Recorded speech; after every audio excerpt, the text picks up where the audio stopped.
Hola, buen día alumnos de los colegios Leonard Euler. El día de hoy vamos a hablar del tema número 5, tejido conectivo óseo. Este tema es exclusivo para los alumnos del tercero y secundaria Círculo Selección. Así que avanzamos. ¿Qué es el tejido conectivo óseo? Recuerden que hemos hablado del tejido conectivo y este engloba dentro del tejido conectivo especializado muchos tejidos. Está el cartilaginoso, el adiposo, el óseo, el sanguíneo, el elástico. Anteriormente hablamos del tejido cartilaginoso y hoy día vamos a hablar del tejido óseo. Como menciona ahí, es uno de los tejidos más rígidos del cuerpo, ¿sí? Posee una resistencia a la flexión y a la torsión y a la comprensión. Hay que entender que el tejido óseo va a formar los órganos que son los huesos, ¿sí? Entonces esta estructura pues se caracteriza porque es muy rígida. Permite el soporte de órganos, entre otras cosas. Posee pequeños vasos sanguíneos, como menciona aquí. Tiene algunas células osteoblastos que vamos a mencionar luego. Depósito de nuevas matrices, osteoclastro que va destruyendo parte de la estructura ósea. Y la célula representativa, el osteocito. Avanzamos. Características y funciones. Las características que posee el tejido óseo es que presenta vasos sanguíneos, por el cual se nutre. Presenta escasa sustancia intercelular. Recuerden, al igual que el tejido epitelial, cuando hay poca sustancia intercelular, ¿qué quiere decir eso? Que las células están muy unidas. Y esto por ello hace, por ejemplo, que el tejido óseo sea rígido, ya que las células están muy unidas y esto le da esta rigidez. Está rodeado por el periósteo y revestido por el endoósteo. Hablamos ahí de la parte externa, periósteo, y interna, que es el endoósteo, que es parte, digamos, de la estructura del tejido óseo. Y se nutre por difusión, ¿no? Mediante los capilares sanguíneos va nutriendo a las células que forman el tejido óseo. Funciones. Da soporte a las partes blandas.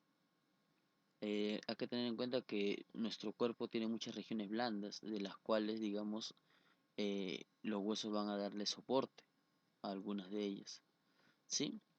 Protege también a los órganos vitales. Por ejemplo, tenemos la parte de la caja torácica, que protege a los pulmones y el corazón, por decirlo de alguna forma, o el cráneo, que protege al cerebro.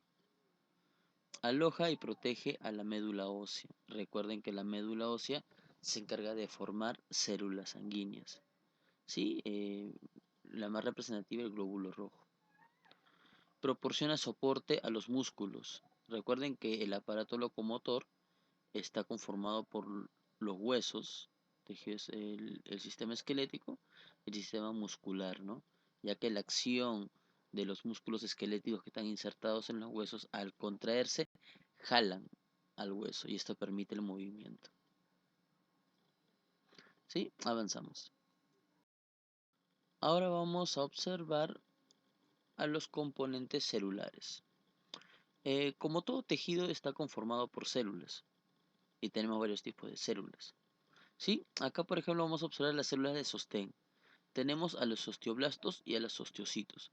Recuerden, y les mencioné, los osteocitos son las células representativas del tejido óseo. Sí, pero hay otras células que cumplen también una función importante.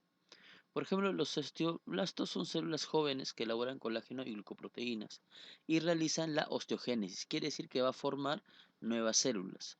Los osteoblastos van a también a realizar el proceso, digamos, de formación del tejido óseo, como menciona, y la formación de lo que vendría a ser los huesos. De por sí todos los órganos que forman los huesos. Los osteocitos son células ya más maduras, no son tan activas, tan metabólicamente hablando, como los osteoblastos, que constantemente tienen un metabolismo de formación de células nuevas, lo que va a permitir la formación de los huesos, pero se encargan de almacenar sales minerales. Hay que recordar que el calcio es un mineral importantísimo en la formación de los huesos. Por otro lado tenemos las células de remodelación, que son los osteoclastos. Esas células son gigantes, se mueven, son multinucleadas, resultan de la unión de dos macrófagos, se ubican en la región llamada laguna de Hobship, ya lo vamos a ver más adelante cuando veamos un hueso, y realizan la resorción ósea. Hay que tener en cuenta que, si bien es cierto, los osteoblastos eh, van a formar el hueso, van a llenar células, van a formar todo el tejido óseo, los osteoclastos van a ser como unos talladores, van a moldear el hueso para que tenga una forma definida, ¿sí? Por ejemplo, cuando hablamos del proceso metabólico que ocurre durante toda nuestra etapa vital, durante toda nuestra vida, hay que observar que los osteoblastos son los que trabajan más, debido a que están formando tejido óseo, ya que estamos en crecimiento. Eso en los primeros años de vida, hasta la adultez por lo menos, en la cual baja un poco. Pero pasando la adultez, ya en la vejez, los osteoblastos, digamos, cumplen una función menor, más realizan la función los osteoclastos, ya que estos se van a encargar de realizar la resorción ósea, ¿sí? Entonces es por eso que este proceso tiene el nombre como lo que es conocido como osteoporosis, que es la resorción ósea, ¿no? Ya que hay una acción mayor de los osteoclastos. Tenemos ahora, acá vemos por ejemplo el tejido óseo. Vemos acá cómo los osteoblastos van a formar un osteocito, que es una célula madura. Y acá cómo se están dando los osteoclastos, ¿no? Recuerden que tanto el osteoblasto como el osteoclasto pueden cumplir funciones antagonistas, lo podemos decir de esa manera, ¿no? Ya que este va a formar y este va a eliminar, ¿sí? Acá tenemos, por ejemplo, cómo se ubicaría, ¿no? Si lo vemos de manera horizontal, ¿no? Acá vemos los osteocitos que van formando el tejido. Acá tenemos los osteoclastos que van a realizar la resorción ósea. Los osteoblastos que van a formar el tejido nuevo, ¿sí? Acá tenemos la matriz ósea clasificada, el osteoide, ¿sí? Vamos. Clasificación. El tejido óseo se clasifica en dos partes.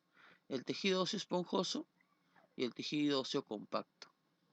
El tejido óseo esponjoso, como todo, está formado por una red de laminillas óseas. Estas laminillas óseas se llaman trabéculas, ¿sí? Estas contienen dentro de sí a la médula ósea roja.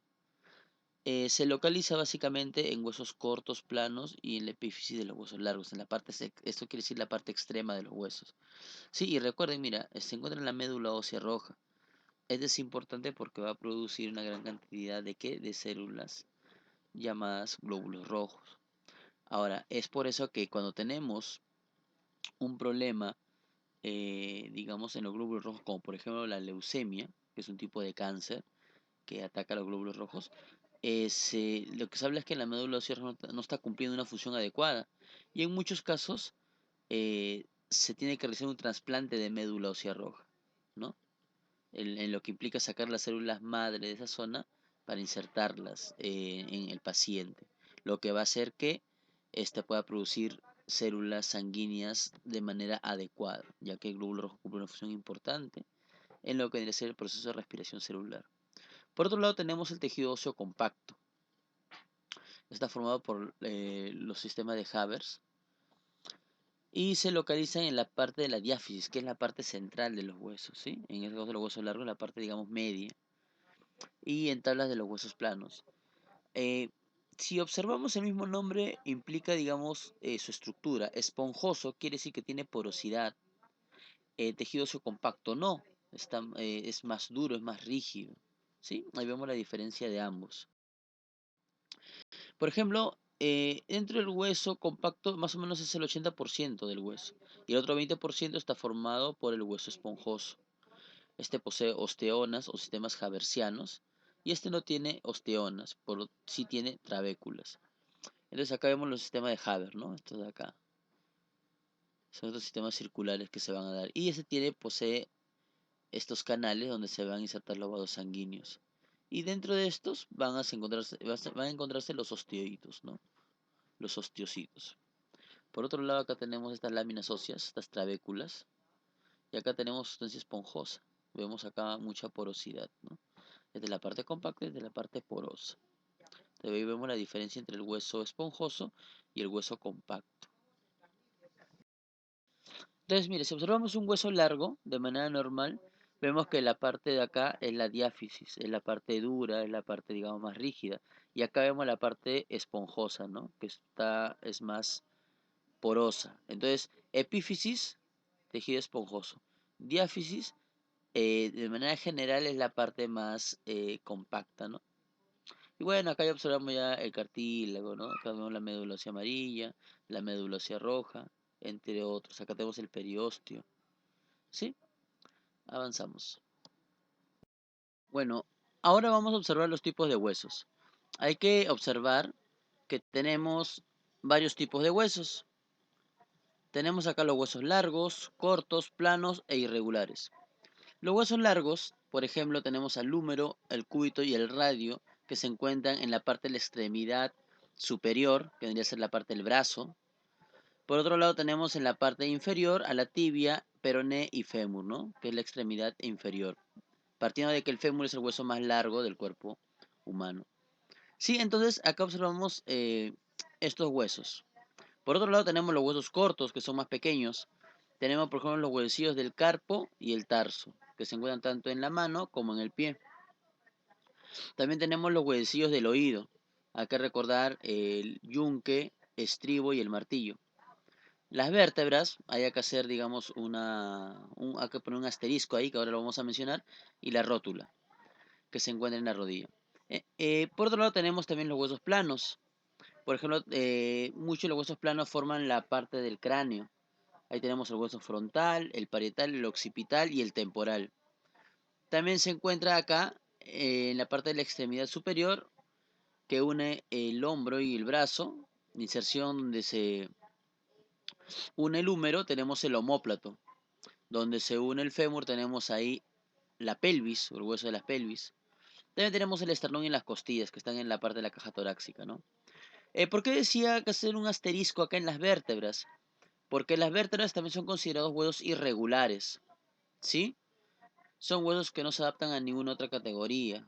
Algunos lo mencionan dentro de los cortos, pero en realidad no, ya que tienen una forma, digamos, muy particular, a diferencia de los largos, cortos y planos. Entonces, acá observamos, por ejemplo, los tipos de huesos que acabamos de mencionar, ¿no? El hueso largo, el corto, el plano y el irregular. Dentro de los huesos cortos también se encontrará la rótula, aunque en algunos casos también se llama hueso sesamoideo. ¿Sí? Pero solo hay que tener en cuenta estos cuatro, ¿no? Hueso largo, el hueso corto, el hueso plano y el hueso irregular. Bueno chicos, muchas gracias, espero esto haya servido de mucho y ya nos estaremos escuchando en una próxima oportunidad. Igual en los videos dejen sus comentarios si tienen alguna duda, que sea respondida en la brevedad posible. Muchas gracias y hasta la próxima.